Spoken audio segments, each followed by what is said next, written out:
All right, let's go. All right. Let's do it. Let's do it. All right. Let's go. Yeah, Yeah. So Watanasuparp. Watanasuparp. Suparp. Yeah, Oh. yeah. I know. Don't worry, Mike. You're not the first. Watanasuparp. I've been practicing it all night. Ready? Do you have a clicker?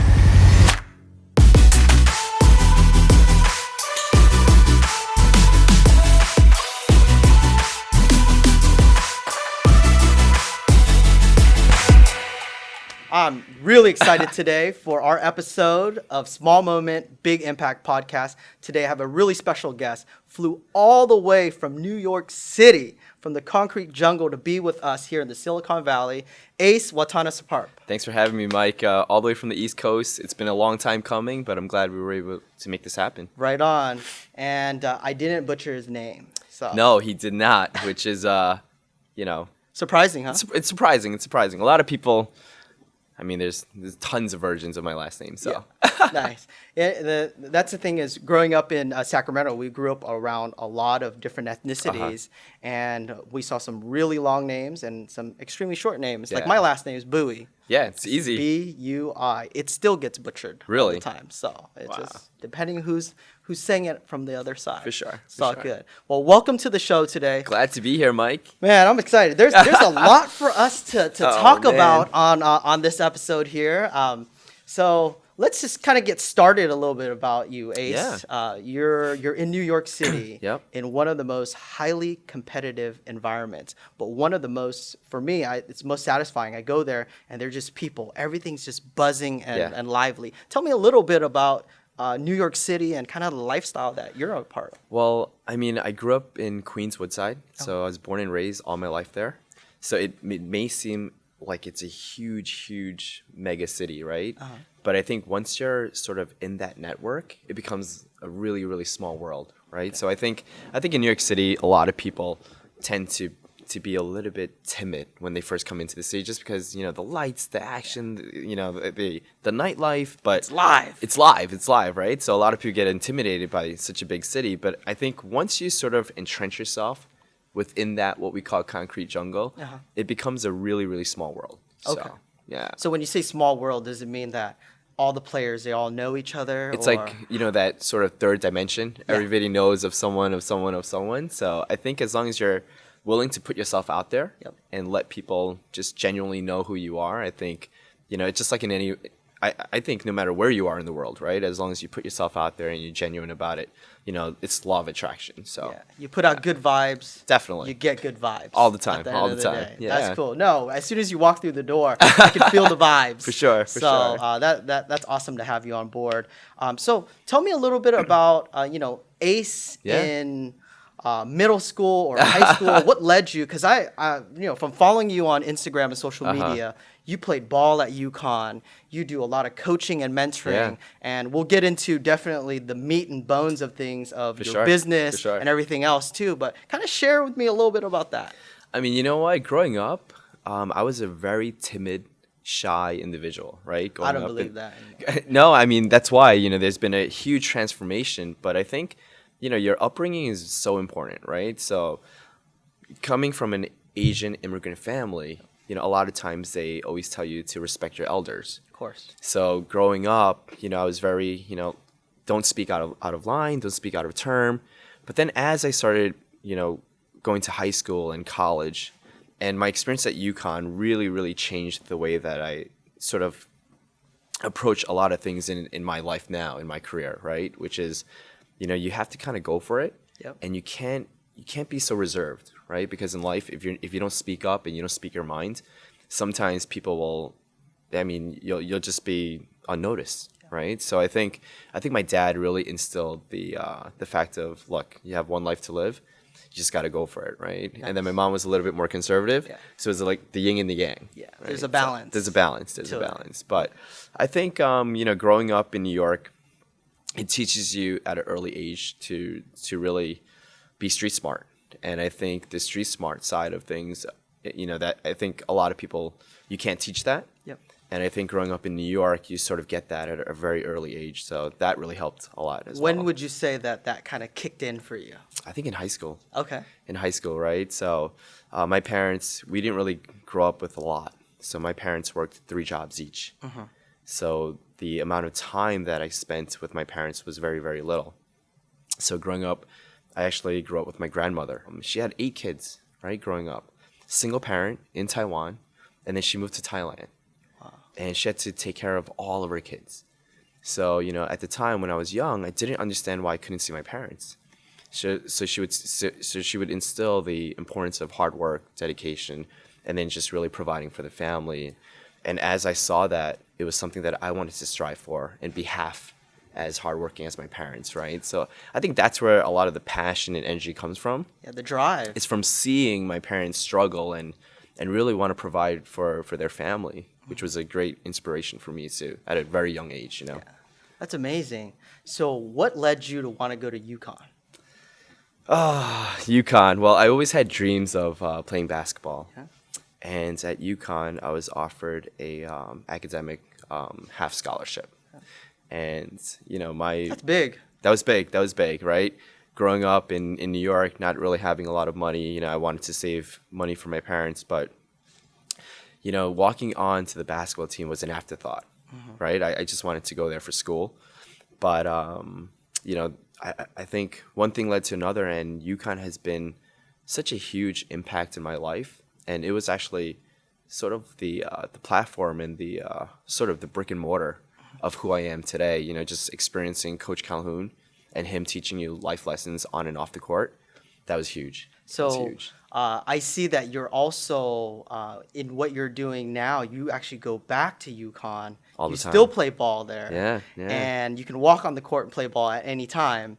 But you also do something that's really inspiring. I've seen some posts that you were coaching and mentoring other up and coming sports athletes.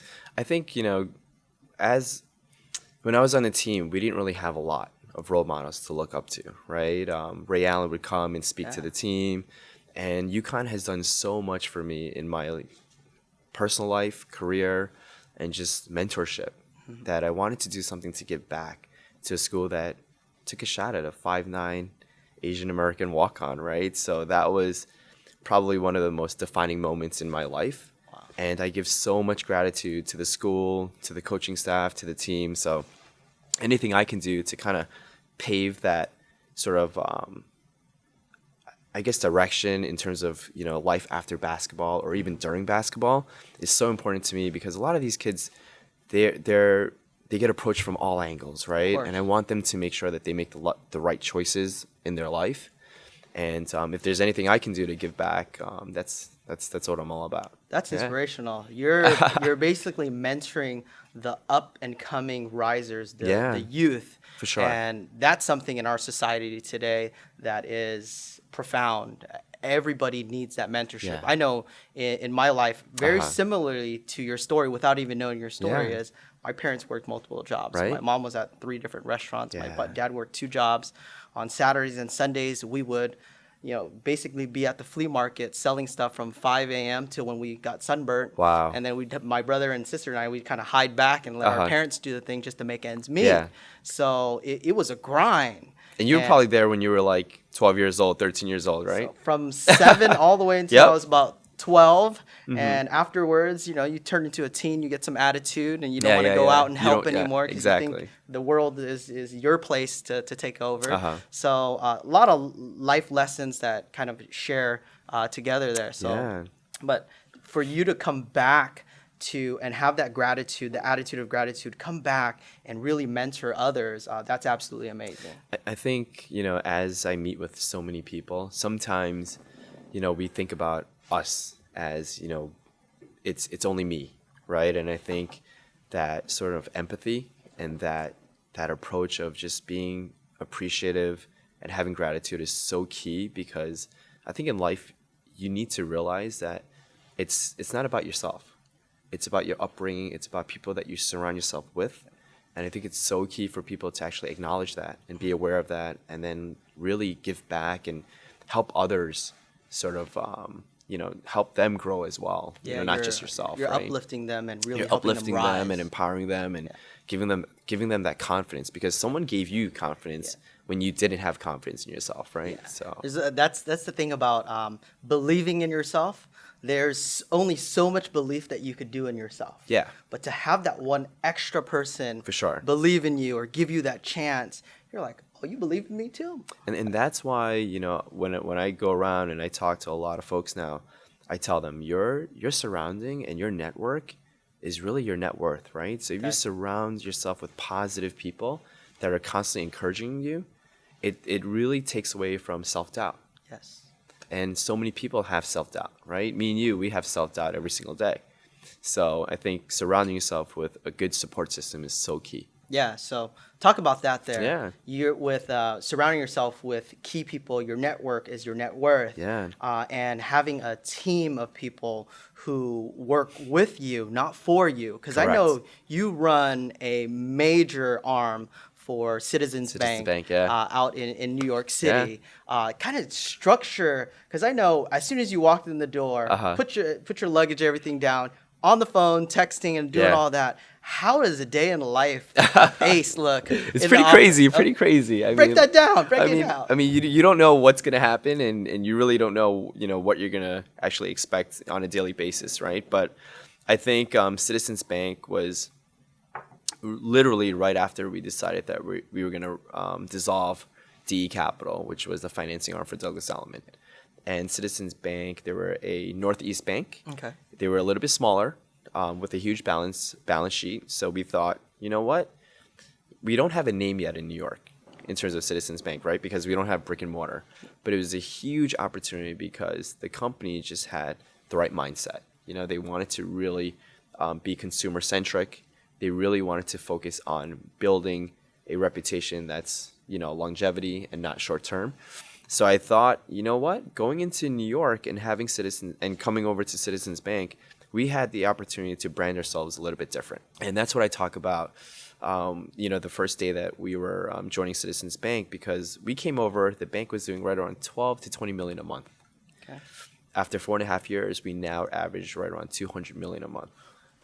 So that's not because, that's really about the people. Yes. Right, Mike? So it was really about, okay, you represent the brand, not the other way around. Correct. Right? So a lot of people will talk about their company. I used to always tell them, each and every single one of you guys represent the company. So you really need to uphold and have a great reputation, and it's not short term. It's not transactional, right? So a lot of things that we really talk about, our ethos, it's relationship driven and it's long term. So sometimes if we can't do the deal, it's not about the deal. It's not about that one transaction, right? It's about finding a solution and finding a home for that client or that referral source. Yeah, because if you had to turn someone down, you have another resource that may be able to pick that deal or that transaction up and then carry it all the way through. Correct. Versus just saying, hey, I'm sorry, you're denied and calling it a day. Exactly. Right. So you're giving more opportunities. So how many people are now involved with Citizens Bank or who work within your team there in New York? There's a ton of folks, Mike, to loan officers, to our support staff, to developers, realtors, attorneys. I mean, it takes a village, right? Yes. So it's there's so many different arms and so many different tentacles of what we do when it comes to wealth relationships and things of that nature. There's just so much that's involved, and I think every relationship is so key. Mm-hmm. And now, in terms of loan officers, we have over 100 loan officers in our region.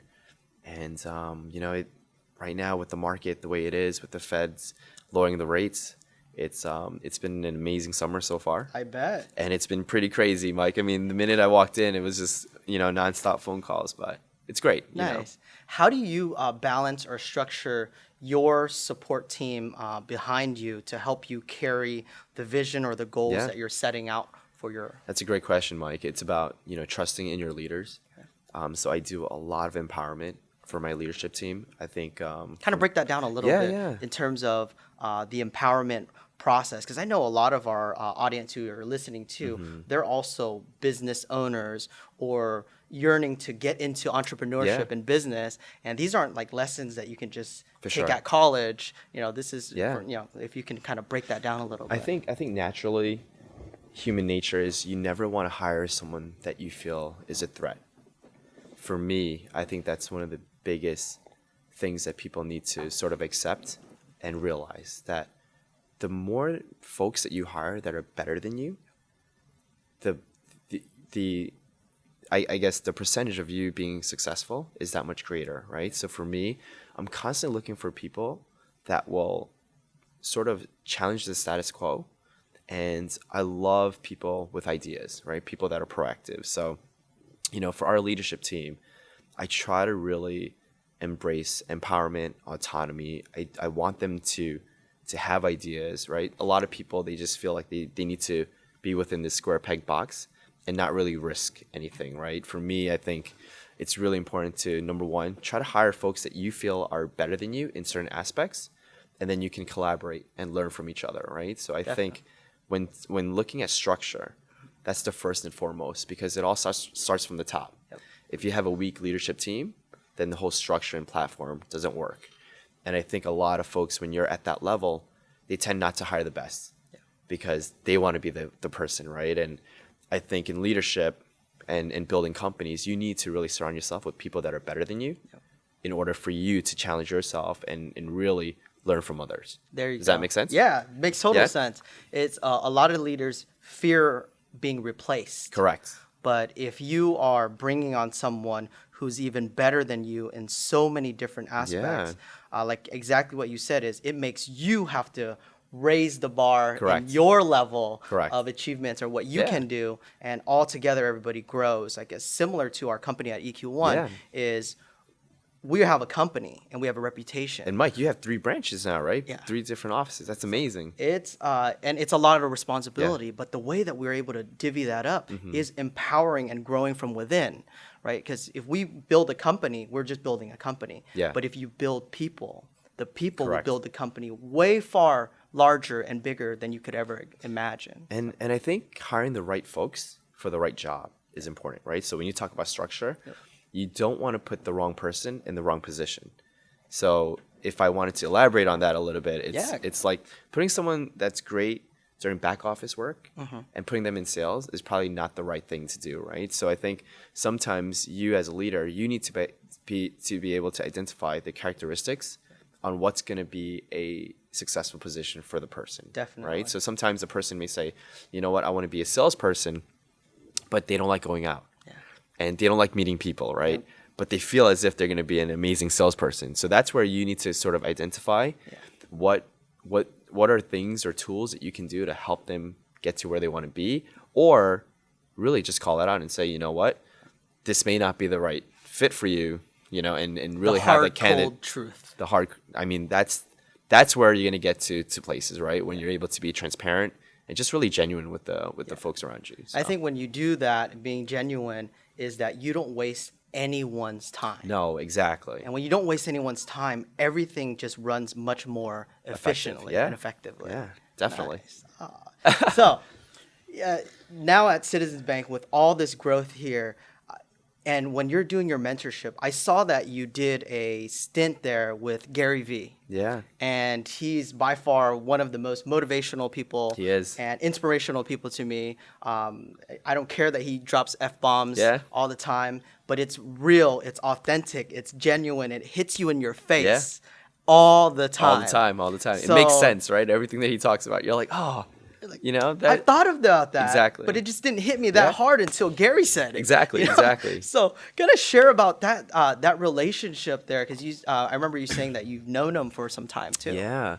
So I've known Gary now for over a decade. Wow. I met him since 2008, 2009, when he was actually running Wine Library, and he was just recently talking about Facebook and all of that, right? So one of my business partners, who's actually really good friends with Gary, and he brought him in. We were opening up our first restaurant, and we wanted to see if Gary wanted to come and help us market the restaurant. And the first time I met Gary, he had so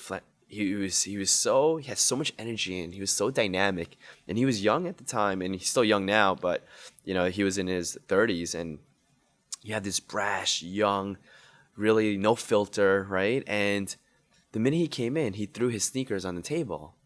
And I'm like, who is this guy, right? And he's like, if you guys want to build a brand and you guys want to market, it's more than just a sneaker. So he was talking about Nike and how Nike really embraces lifestyle. Yep. And he said, guys, if you guys want to build a brand in the restaurant business, it can't just be about the logo. Yeah. It's got to be about how people feel, how people interact with the employees, right? So that was one thing that I will still remember till today. And he's been a huge mentor and someone that I admire from afar, because Gary's busy. I'm busy with the things that I'm doing. But whenever we meet, it's just one of those things where I've seen him progress, and he truly is a practitioner. Yeah. Right. So a lot of folks, they'll say stuff, but they're not really practicing it gurus themselves. out there Exactly. all the time, But Gary, I mean, he's a thought leader. Yep. He's got a talent in really articulating things that you're thinking about, but he's able to break it down in layman terms, right? And he, to your point, he's so in your face. He'll be so blunt. He'll tell you the way it is. And I think people need that, right? Yep. So especially in today's society, there's so many per se influencers and gurus and life coaches. If you're 20 years old, you can't really be a life coach. No. Because there's one thing about life coaching is you have to experience experiences, right? Yeah. So there's a lot of life coaches. It's funny that all you on mentioned. Instagram, I meet folks all the time that are in their, like they just turned 21 and they're like, I'm a mentor, I'm a coach. So, I try to tell them, in order to be a mentor and coach, you have to have experiences, right? So failures, lots of them. Exactly. So, I don't want to deter them from what they want to do, but I think, one of the things that people need to realize is that you need to be a practitioner before you can actually go out and mentor and coach folks, right? Yeah. So in the world of business, and I know that, and you talked about Gary coming to your first restaurant. I saw that you have Spot Dessert Bar. Correct. And then Guy Chicken and Rice that just launched. Super cool. Yeah. Next time I'm in NYC, I'm going to go to you definitely have to come by. Every single spot. I think I'm going to throw my shoes on the table and see how that works out over there. You have a lifetime supply of chicken, Mike. So anytime you want. What's your inspiration or the drive or the motivation behind you that's kind of getting you out of bed every day saying, you know what, I'm going to go stomp on these grounds. I'm going to go do this. I'm going to hit the office or hit the gym and really run my business here, run my life, and then all these other businesses. What's your drive? I think you need to enjoy the journey and the process, right? Okay. And I love building things. I think ever since I've seen my dad and my mom sort of start from nothing. And, again, I always go back to your upbringing, right? So I've been blessed and lucky enough to see the progression and to see the process of actually building, failing, because we had our ups and downs growing up, right? Definitely. We were, dirt poor. Then my dad opened up a couple laundromats. Then it went down again. So that roller coaster of just experiences really makes me appreciate the process and the journey, right? They say success is a journey, not a destination, right? So I think really for me, what inspires me to get up every single day is now the responsibility that I have to all the people that are working for the company, not only on the bank side, but on the restaurant side. But really, for me, I just wanted to diversify what I was doing. And look, banking will always be my go-to, right? 17 years in the business. That's all I know. When did you start? When you were 2? I know I look young, but no, I started when I was 20, so right when I was in college. Nice. I actually had a job at Diverse American Mortgage Company. I was a cold caller. So as a college kid, they were just hitting the phones, right? And if you ever want to feel so shitty, right? I hope I can say that. No, you could. But about yourself, try cold calling folks, right? They will say the nastiest things to you, but it was great. It really helped me sort of hone in on my skills and really not be afraid to have someone say no, right? Because cold calling folks, folks don't really do it anymore as a common practice, but that really teaches you how to just build character and just continue to hit the phones, hit the pavement. So it's being consistent with it. 2005, 6, and 7, when I started in the mortgage industry first, I was a cold caller. You were. Title companies used to bring us these big books, Uh-huh. and it showed the interest rates that were 9%, and then during that time, 2005, 6, and 7, they were about 5.5, 6.75 on Uh-huh. a second, and you just call and get people to Just keep on refinance. calling, right? But as you said, that is one way to really build thick skin. Yeah, as for sure. people will say, "Don't ever effing call me Exactly, back again." all the time, right? And you just say, "Well, great to talk to you today. I'll call you back next week." And you know what? It's even worse when your boss is standing right next to you and he's listening and the guy's cursing you out and you're like, all right, have a nice day. Yeah. And then he looks at you like you didn't close the deal, right? So, but that was an amazing experience. Would you say that having one of those experiences, because that's a grind, That's a grind. right? And I think in our industry, in the real estate industry and the lending industry for real estate, Yeah. it's very much a grind itself, to where even though if you work for a bank or a major institution, whatever it may be, you still have to be the one that's going out there. For sure. You have to be the one going out there doing the business, Yeah. taking calls at odd hours when a deal is about to go sideways, Yeah. whatever it may be. But would you say that experience from the cold calling kind of gave you the resilience to just say, you know what, these things are just going to happen. I'm just going to walk. You know, a lot of folks in sales forget about just being in a mortgage or in real estate, right?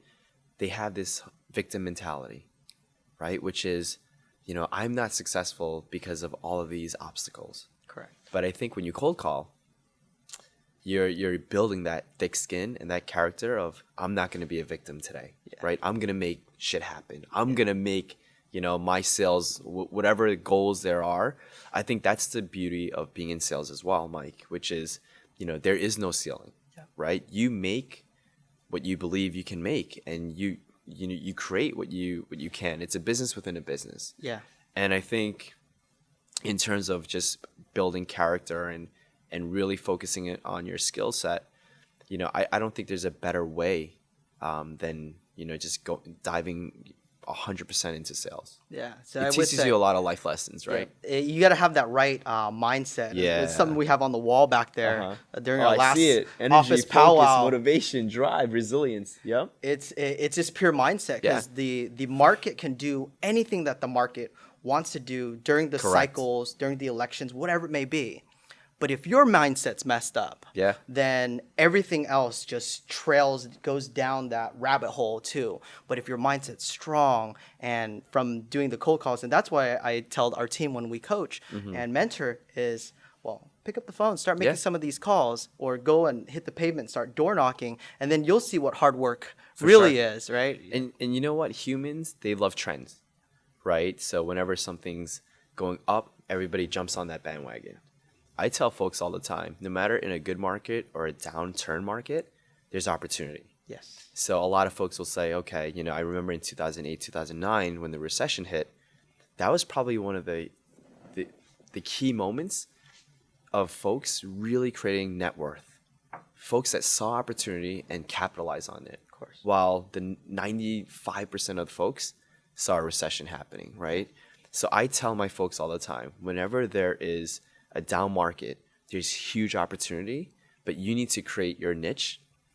I always say niches and riches. Yeah. I got that from John Henry, actually. You know, I saw him speak in front of a whole group of folks in Miami, and it just dawned on me, niches and riches, right? So if you're in sales or if you're, you know, growing a company, you really need to know and you really need to define who you are within that marketplace, and you'll always be successful, right? So it's constant reinventing yourself. Definitely. And to what you said, Mike, it's all about mindset. Yeah.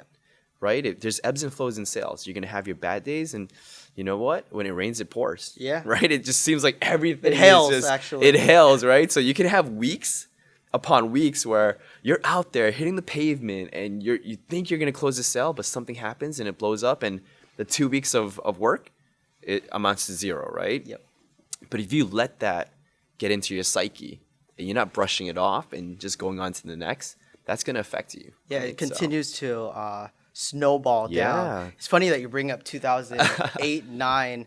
Those were the days when I was starting in real estate, and there was a thing called the short sell. Okay. But the short sell was actually the longest sell of my life ever. The 'Cause longest sell of your you're life. always negotiating with the banks Uh-huh. on the seller who is short on Mm-hmm. their balance, and seeing how much lower they'd come down in order to approve a short sell. Correct. And finally get the property sold. Yeah.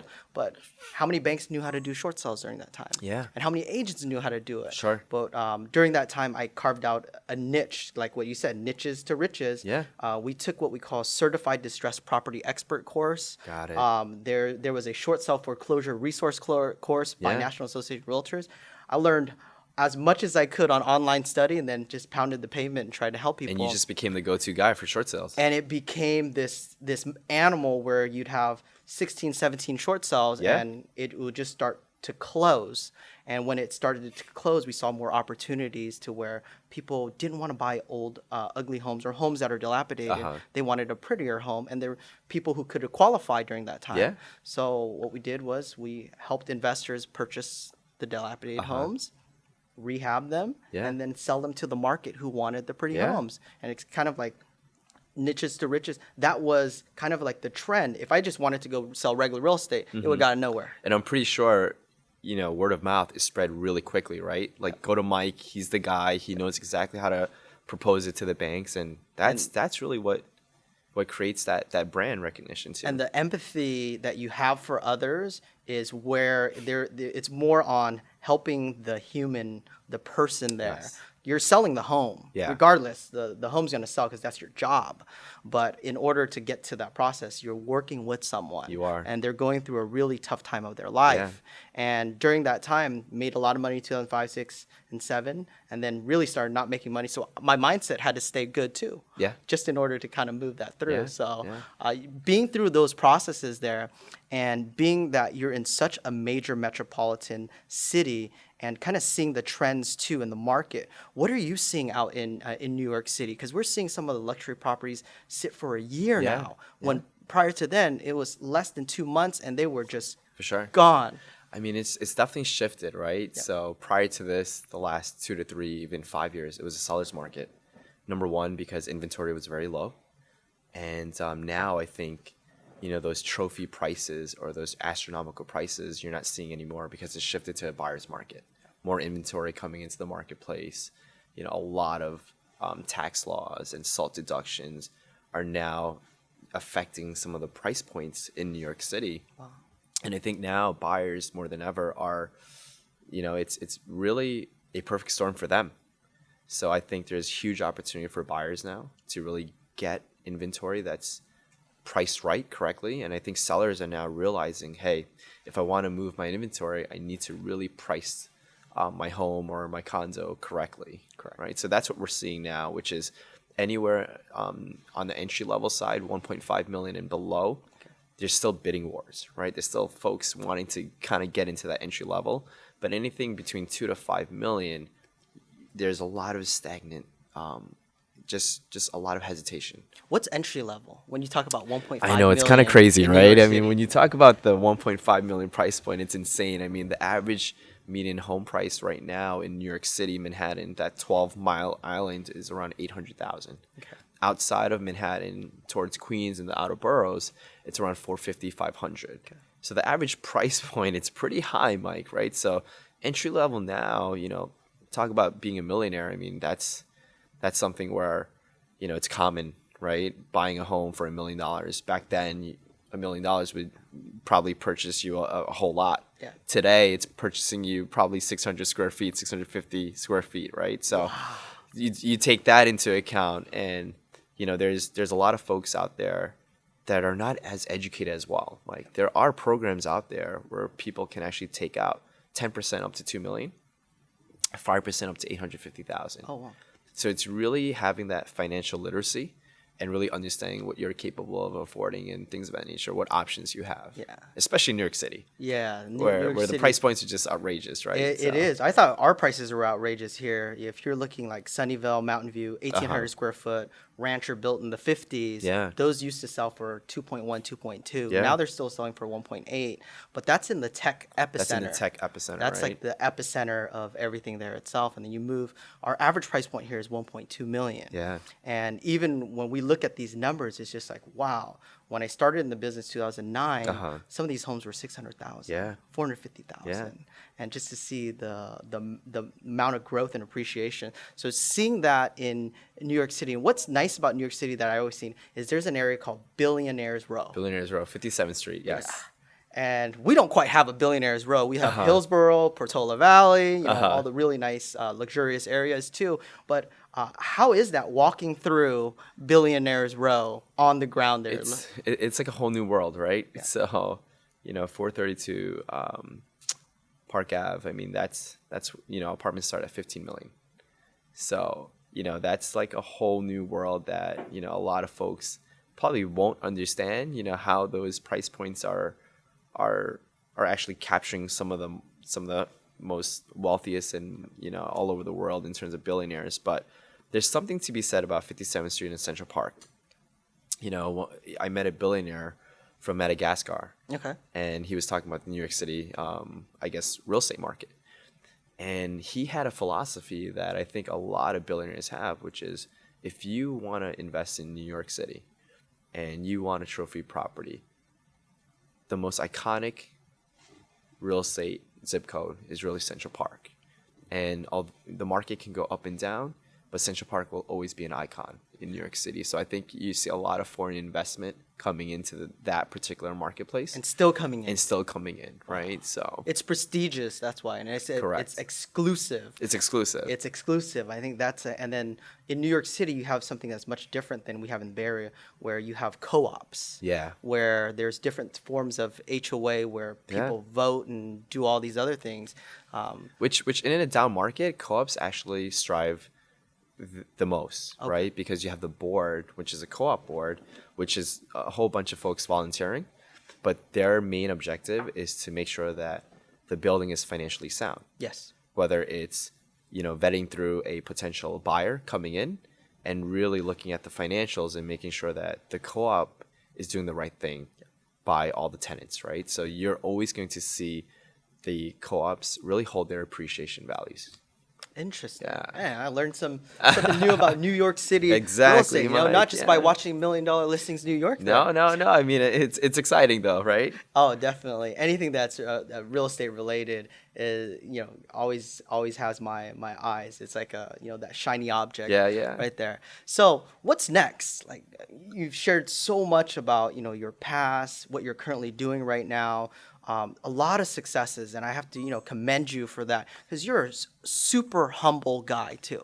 Like I follow you on social media. It's like I always say this: game recognized game. It's almost like what we see others, and we're attracted to that because then we're all kind of within that same world, that same planet per se. So what's next for Ace in the next 5 years or 10 years? Wow, that's a loaded question there, Mark. But when you talk about successes, one thing that I do want to address is people may see a lot of success, but I can tell you the last 13, 14 years, there's been a tremendous amount of failures too. Yeah. Right, Mike? So that's what people don't see. Yeah. And I think that's what people need to embrace more.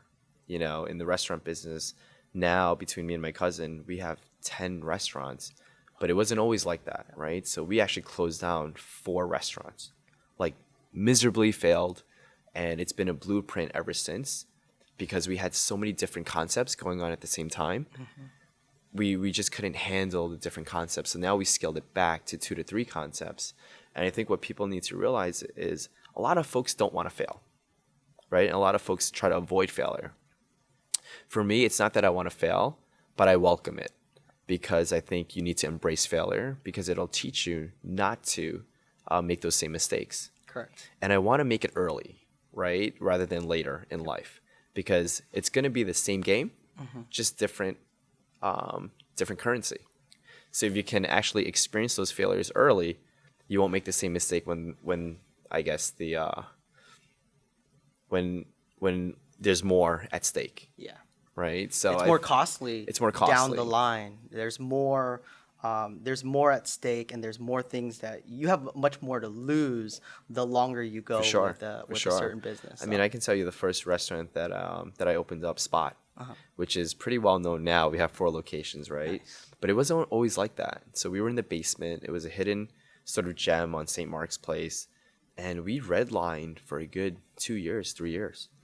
All the money that I was making at the bank would be going towards funding that restaurant, right? And sometimes it takes resilience, and it takes a little bit of luck for sure, but you need to put yourself in that position so that when luck does arrive, you're able to sort of capitalize, right? Yeah, you're right there. You see it, You're and right you can there. make it happen. Yeah, but in terms of what's next for the next 5 years, I really obviously my aspirations in the banking world. I want to really help Citizens Bank sort of create their own sort of blueprint in New York City, right? If I can have at least some brick and mortar there, where they're not known to be in New York City, then I would feel like as if I did my job for the bank.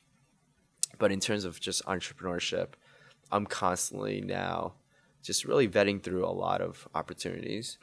And with Scoop, with the new ice cream line coming out with Spot, we're franchising the company as well. Congrats. There's a lot of things and the guy just opened up the chicken and rice concept.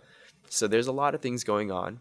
But again, I want to go back to, you can't do a lot. For me, a lot of those, I guess, the growth opportunities within the companies, it's not me that's really doing it, Mike, right? It's really having the right team, having the right partner. My cousin Chai is my partner. He's the operator, right? I'm more of the finance, business development side of things. So I think when people look at it from the outside, they're like, Ace, what's next, during the 5 years? I would probably say, what's next is really, the unknown. But I think what's known is continually building, really good friendships and relationships, and continually surrounding yourself with the right people so that when there is an opportunity, you're able to actually take advantage and execute. Yeah, So, you're able to capitalize on that. yeah. I know I didn't really answer your question in terms of what's next in the 5 years, but I think we'll see. I Yeah. think we'll see. I'm a true believer in definitely dreaming, but I really focus my time on execution. So we can all dream here, Yeah, but it comes we down can- to execution, We can right? dream out loud. We Exactly. Can, put everything And on it's the good to have table. affirmations and things of that nature. So there's a couple internally that I definitely have in terms of just going to real estate and going into development. Yeah. That's something that's been a dream of mine as Awesome. well. Thus, working with Howard Lorber, CEO of Douglas Elliman, I learned a lot from him. But just looking at how you would structure that and really find funding and things of that nature. Being on the finance side, that's been a dream of mine. So And it only gets more fun when there's more challenge. when there's more challenge, Yeah, exactly. that- You really, really, really need to look forward to the challenges. Yeah. And I think that's what really drives my competitiveness, right? Which There you is go. I'm okay with challenges. And I think a lot of people, once you kind of shift your mindset into that gear, you're going to be unstoppable, Yep. right? So So, the theme of the podcast is small moment, big impact. And from what you've shared, there's so many different Yeah. small moments. What would you say is the exact small moment that's kind of defined you and made the big impact to where you're able to do all this? I think there's two moments in my life.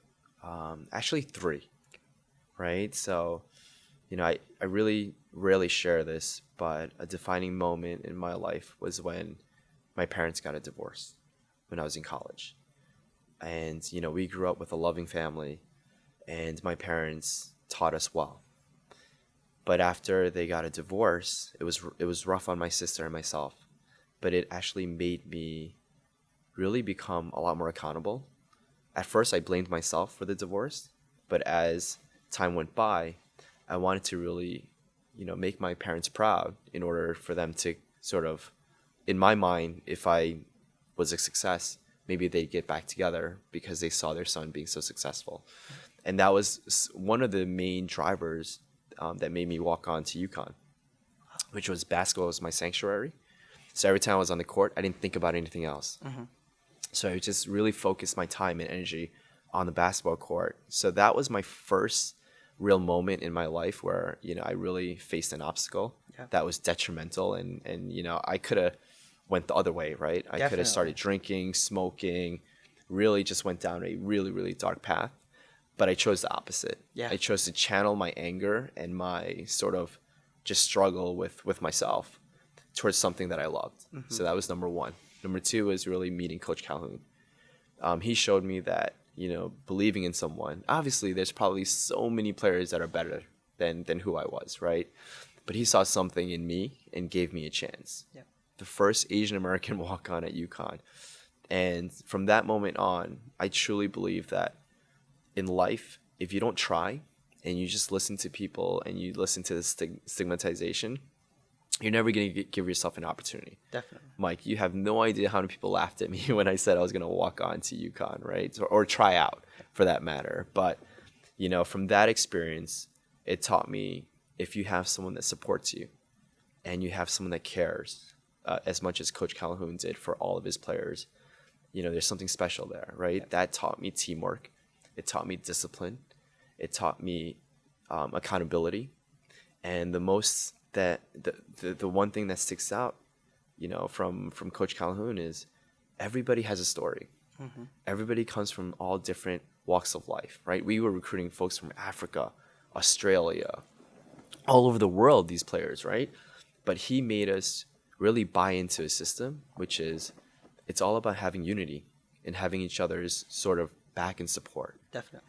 And then the third moment is really meeting Dottie. I still remember the first day I met her. I was so young. I was around 30 years old. Didn't have really any confidence in myself in terms of taking it to the next level. At that time, I was an area manager at Wells Fargo. I was part of their leadership program. Things were great. And I interviewed. I was the last person that she was interviewing. Everybody else had 20 years of experience.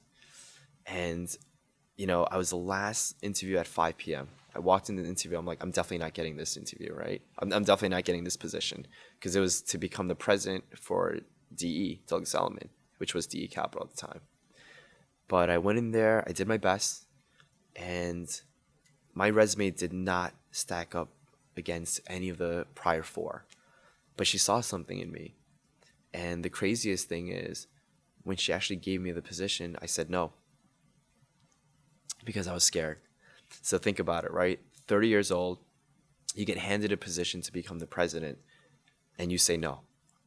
And, that was a defining moment because I went home, I talked to my parents, I was scared, and, I told them if I fail as the president at 31, I'm done. Forget about New York City. I won't be able to, not only was I young, not only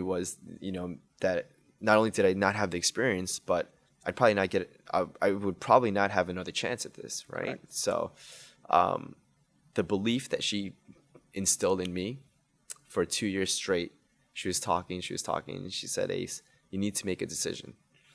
And the one thing that resonated with me was she said, look, you're going to make mistakes, but I see something special in you. So you need to really, see that and embrace it. And she said, one thing that you will learn is you're going to make mistakes, but don't make the same mistake twice.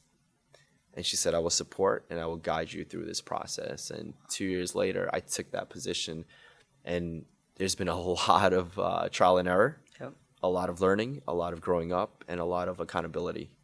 And she never once let me stray away from really believing in myself. Wow.